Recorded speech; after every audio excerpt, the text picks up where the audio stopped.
Thomas, is there a reason why you're wearing that mask? Well, I'd assume the people that are watching this are gonna know, probably, right? Yes, and what happened to your hat? Why is there a hole in your hat? It's a long story. I think it involves a bullet hole, right? Yeah, pretty much.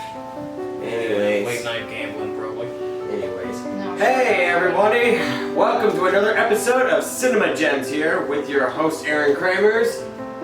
Claire McCollum? And Thomas McCollum here. And tonight's review is a interesting movie. We are going to be taking a look at the Phantom of the Opera, but not just any Phantom of the Opera. This Phantom of the Opera.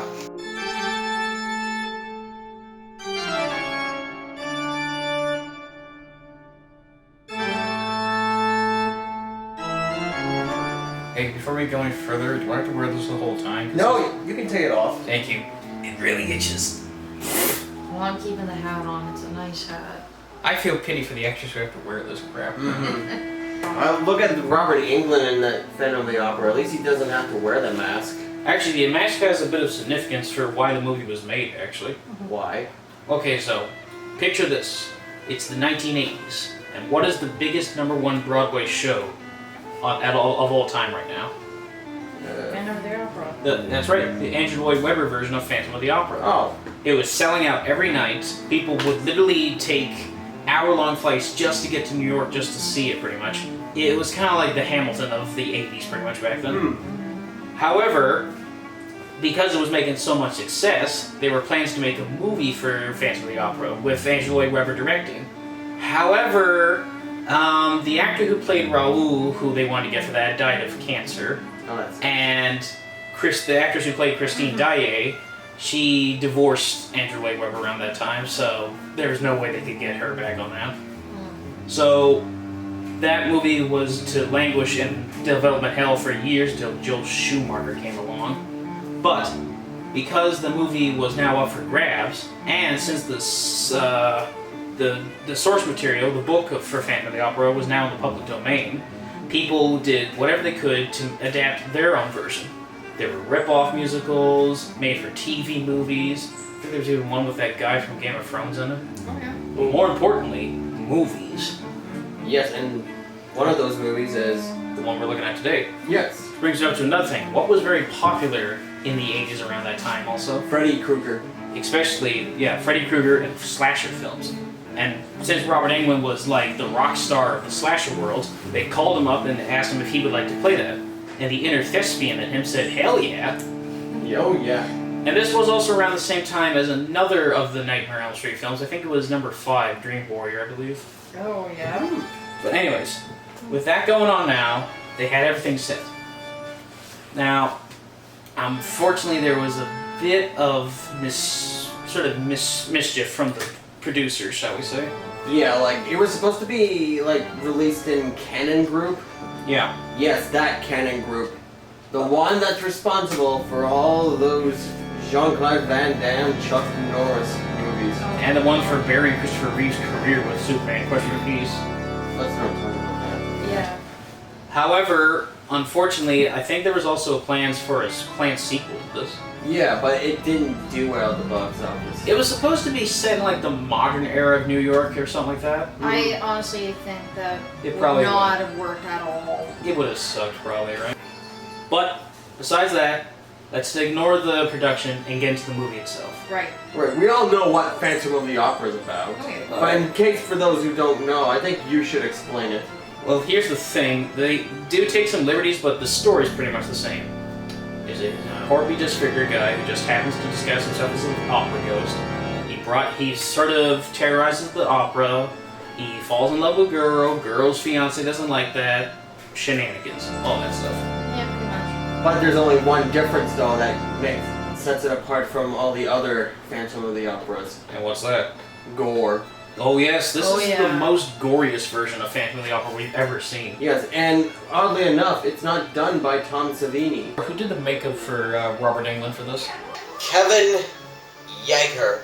That's strange because it's weird to mention that because he did a lot of not only the effects for Freddy Krueger in a lot of the Nightmare on Elm Street movies, but he was also the guy who made the original OG Chucky doll and And he was also the guy who designed the Crypt Keeper from the Tales from the Crypt, actually. Right on. Right on. And I can see that with a lot of his makeup. It's got that same textural appeal, like, especially when he's peeling his face off. So you can see the muscles, the skin, some of the tendons, the veins, all that kind of stuff. Yeah. I think even like some of the bone. Yeah, the bone. Like, I like the fact that he has to have a glass nose for his thing, because that's actually a little nod to the book.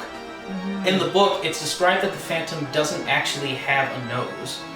So he's Voldemort. Kind of, but, you know, he likes to kill people with knives and ropes.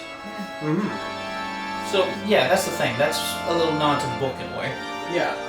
Like, seriously, like, 90% of the time you see the Phantom, he's always fixing his face, pretty much. Mm-hmm. And don't get me wrong, the scar makeup that they got for Robert Englund was beautiful in this one. Oh yeah, like, Yeah. there are some top-notch gore effects. Oh, yes, definitely.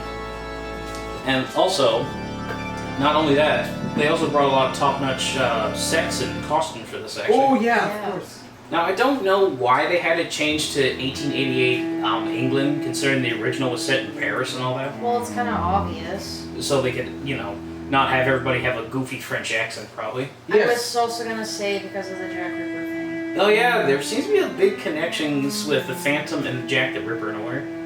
Considering that it's set like about almost 7 years before the Ripper murders happened. So like Jack the Ripper's probably gonna be reading it, the neighbor's like, you know what, I could do this better. Yeah, something like that. But I actually like the costumes and sets in this one. It gives a very sort of organic feeling to it. I thought you didn't like the women's corsets. The women's corsets are a little too skimpy for that time period, but other than that, they're okay. But other than that, you said something interesting that you said about the cinematography. What did you tell me? Very beautiful. Yeah, the cinematography is very nice.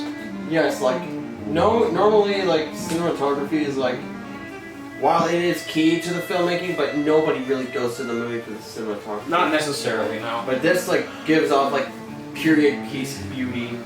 It kind of, you said it sort of felt like a dream almost. And wouldn't believe it, and the director of this, wouldn't you believe it or not, directed Halloween 4 Oh yeah? and a Steven Seagal movie, Marked for Death. Oh yeah, and can you also say he directed Anaconda: The Hunt for the Blood Orchid? Yeah. Oh my god. Hey, that tells you he can make good film movies sometimes too. Who knows? Yeah. But with all that aside, let's talk about the characters now also. Oh yeah. Let's start off with the star of the film, Robert Englund. He is the star of this film, man, honestly. Oh yeah. I gotta admit, I was really worried when I found out Robert Englund was in this. I was like, oh, please don't sing, please don't sing, please don't sing. He doesn't. He doesn't sing in it, but I kind of like him in this one a lot. I don't know, he's sort of like my favorite character in a way. Yeah, I would say that he's also my favorite character because he's such a bookworm. He's kind of got, yes, he's a murdering psychopath, yes, but he's also intelligent, intellectual, he's a lover of arts, he's a cultured person, that kind of stuff. Like, he didn't want to do any of that, but unfortunately... Yeah, they had to shoehorn the Faustus origin story in this pretty much. Mm-hmm. But other than that, you said something that really got you really on the Phantom side was that one scene he shares with Christine, actually, right? Oh yeah. What was the scene? It was a scene where he takes Christine To his lair, to right? his lair and he plays the organ and she sings. That scene was very, very beautiful. But before they started doing that, he's sort of like clutching like his notebook almost. Yeah. And he says to her, Christine, you are my inspiration to finish it. And the way he does that, it's just so charming. And he's just, I love it. I watch it over and over again. I'm like, what? Well, Robert Englund's got a lot of charisma, though, so that's that. Yeah, he's a really good actor. And, well, here's one thing. The name Dessler, that was a thing made up by the thing, but they did get the name Eric right for the movie. Yeah, that's true. In the book, he is called Eric, but we never find out his last name, so I'm kind of glad they did get that at least. Yep. And then we also get to see him in modern day with that ponytail and everything. Oh yeah. Oh, that's so hot, man. Yeah, that is hot. Then again, it's New York 80. It's 1989 New York. so a lot of guys had that thing going on. Yeah, that's true. But But he rocks it. oh yes, he totally rocks it. And hey, we get to at least see him kill some fools in a unique way. Oh yeah. Oh, of course. And, hey, why not? Now, With that aside, what about the other characters? There's Christine, played by Jill Somebody. Shorlin, who's from the movie The Stepfather. I wonder why she looked familiar. Not the remake of The Stepfather. Like the original one, right? The original. Yeah, I think. I'm sure the people in the comment section will let us know. I was thinking she looked oddly familiar. I thought I saw her or something. I'm glad you brought that up. Yep. Christine's okay, I think. Yeah, I would say that she's okay. What I like most about her is her outfits that she wore throughout the entire thing. She is very stylish. Especially the shots that were taken in modern time. Mm. Her black dress with the high boots and the purple coat, that was just beautiful. 1989 was a weird year, folks. What can you say? Yeah, but that was a pretty good look even for 1980s. Yeah.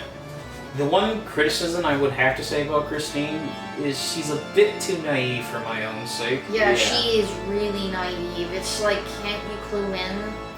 I mean, granted, yes, the other versions of Christine have not been too well known for that kind of thing. Yeah.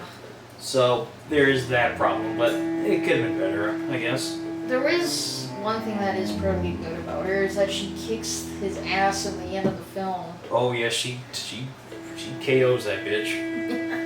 And Jason isn't the only one that can kick Freddy Krueger's ass. It's also the girl from Stepfather.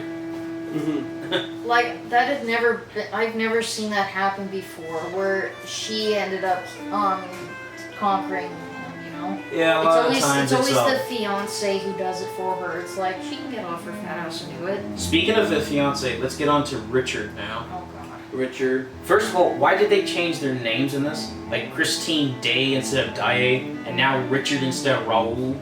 What's wrong with the name Raoul? Raoul's pretty good. I don't know why they didn't need to change that. It rolls off the tongue, you know? Raoul. Like that, yeah. Now, the actor's okay with Raoul. I think he's fine, but I think he's a little too bland and forgettable at best. I think he's really forgettable because he's just a pointless love interest, which really doesn't go anywhere. Hell, the Christine has better chemistry with Robert, pretty much. You know, with the Phantom, she has better chemistry with that guy. There was this one scene with Richard's character where like they finally entered like the lair of the Phantom. Yeah. He does this weird face, like it looks like he's slightly drunk and about to burp. I don't know what it is. To be fair, they are set in England, so. Hey, speaking of which, here's an interesting fact you guys want to know. This film was actually shot in 3 different cities. What? Now, we got the New York scenes, obviously, right? Oh yeah. And we've got, most of the sets were shot in London, as you know, right? Mm-hmm. However, the sewer scenes, most of them were actually shot in Budapest. What? Yeah, a lot of them were shot in Hungary, actually, in Budapest. Because that way they were able to get away with a lot more stuff because there weren't a lot of rules per se for them to follow. Right on. Especially with the candles. Like, seriously, how many candles does this guy need? I was gonna say he has a better candle finish than me. But besides that, let's get on to the other characters. Bill Nye. Yeah. Bill there we freaking go. Nye, man. This is an early role for him, I think, right? It is, yeah. Yes. Like, he's so young in this. And yet still shows off great acting. And he's got a lot of charisma. I think him and Robert are the guys that have the most charisma in this movie. I was gonna say they're the ones probably with careers after that. Pretty much. The shade, Claire. The shade. Shame, you know your name. I kind of like the fact that, well, I kind in of. the original Phantom, they had a bit of a problem. They had 2 characters that were kind of like Bill Nye's characters. They were the owners of the operas, and they were constantly bickering with each other, and Yeah. some people don't like them because they think it doesn't go anywhere. So I'm glad they just kept it to one character for this. Yeah, and what I like mostly about Bill Nighy's character in this is that you can kind of see why he's like doing all like these like things that kind of make things escalate worse. Yeah, like he's trying to run a business, man, and this freaking Phantom dude comes along and he's saying, hey, give me my money, that kind of thing. But at the same time, he's kind of an asshole. Hey. And again, that's kind of what probably he was going for. We need that sort of stern British dick stereotype for this, and Bill Nighy fills that role perfectly. Now, besides Bill Nighy, we also have his chemistry with Richard, which is pretty good, but we also have his chemistry with Carlotta also. Yeah. I don't understand this character at all. One thing too that you guys are never gonna believe who's in this movie. What? Molly Shannon. Well, Molly Shannon's in this? Yeah, it's Molly Shannon from From SNL, right? Saturday Night Live and A couple other films. I If you're- was wondering what she was doing in that. Well, she's in the American section, but for some reason... it's her acting debut. Yeah, but for some reason, when it goes back to Victorian England, they got a different actress, pretty much. Mm-hmm. Was there a scheduling conflict or I something? don't know.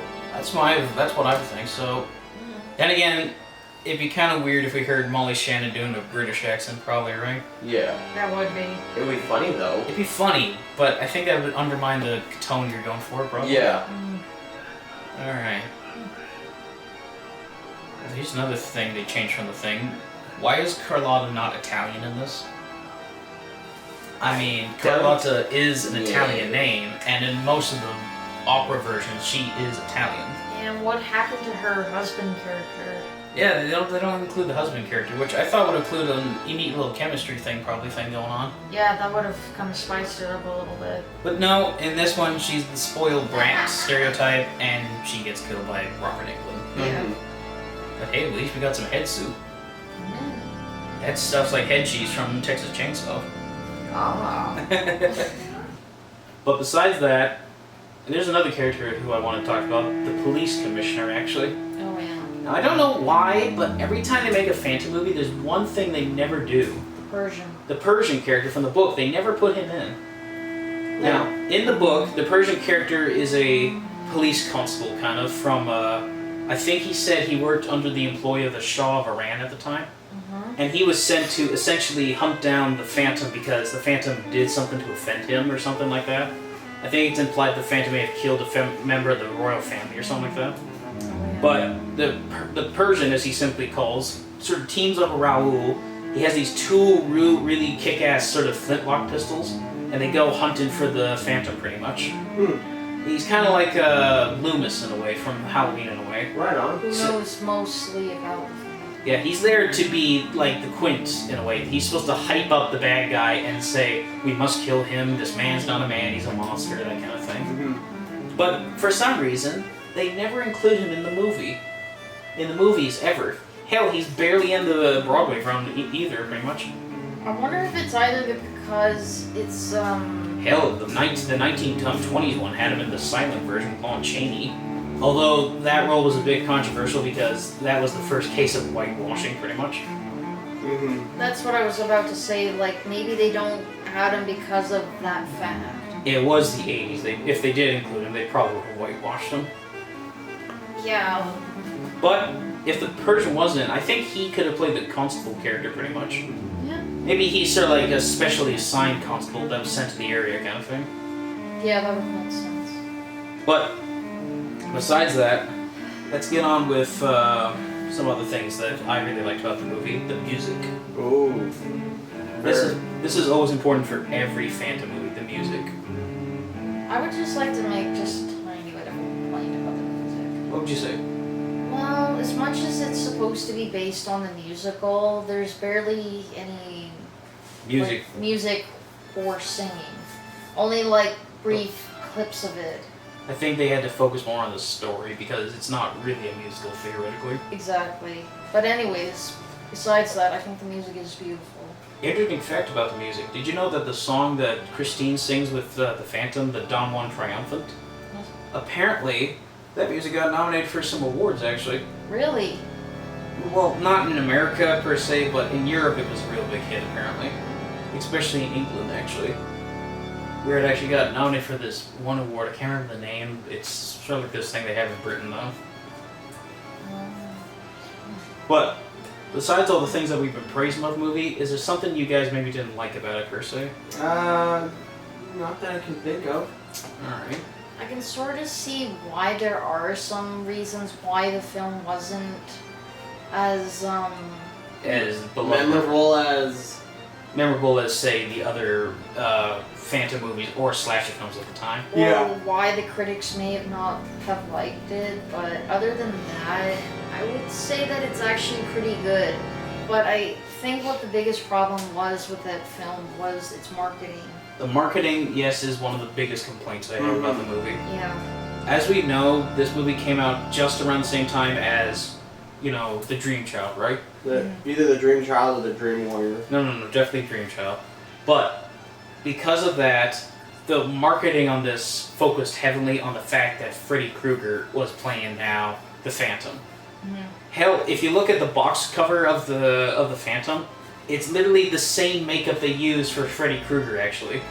If you look really closely, actually. Yeah. I mean, come on, really? They're not even trying to be subtle. Yeah. That's what got me worried. I thought, oh, this is just another Robert Englund vehicle, isn't it? But I was generally surprised by what they did have.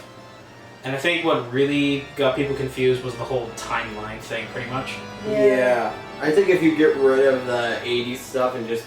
If you had it focused on the Victorian stuff, that would have been pretty cool. Yeah. I've never seen a lot of period pieces involving slasher characters. That'd be pretty cool to expand upon. Yeah. Jack the Ripper movie. Yeah, probably. I mean, as long as you keep Johnny Depp as far away from it as possible. I'm Of okay with course. it. Of course. But, all in all, what would you guys have to say about this film? This is a big surprise for me. Like, I was going into it, like, expecting it to be boring and, well, bad. Yeah. But then I was wind up liking it and enjoying it. So, for that, I'm going to give it a 9 out of 10. Okay. And what would you say, Claire? I would say, as much as like how I hated how they marketed the film, and there are some like, there's like gaping like plot holes and like this and that missing, and other than that, but without a doubt, I would give it a 10 out of 10. Really? Or more fair, to be more fair, a 9 out of 10, because like it is a really, really good film. I would say so. Okay, I have to admit, I've read some of the online reviews of this movie, and some of the reviews that first came out, I really don't seem to know. I don't seem to agree with. Like, really, it's not that bad, guys. I mean, sure, they get some things right. The marketing on this was really dumb, and yes, there are some plot holes, and I don't get why they had to change so many characters. But I like the way that it is now. I think it's as a bit of a flawed masterpiece in a way. It's like a Sgt. Pepper. Kind of, yeah. I mean, sure, people didn't like it at first, but now that you've given it time and stuff, people seem to have really grown on it. And I can see why, because, like I say, Robert Englund gives his A game with this, pretty much. Oh yeah. And I like to see him that he's playing something that isn't a wisecracking serial killer this time. Yeah. Yeah, because he's more sincere, he's more in depth. He's more formal. Yeah, it's a breathtaking. And like I say, the cast, yes, they may have their flaws, but they do what they can with their parts. And some of the consistencies are kind of weird. Like, remember that flower scene that you saw? That pissed me off to no end. If you look really closely, Christine leaves the house with what? A bunch, just like a random bouquet of flowers, like pink, yellow, white flowers. But then as soon as she gets to the graveyard, they're fucking red roses. Yeah, like, did she get another package before she got there? How? Maybe she's a magician. And there's like a subplot of it that was removed.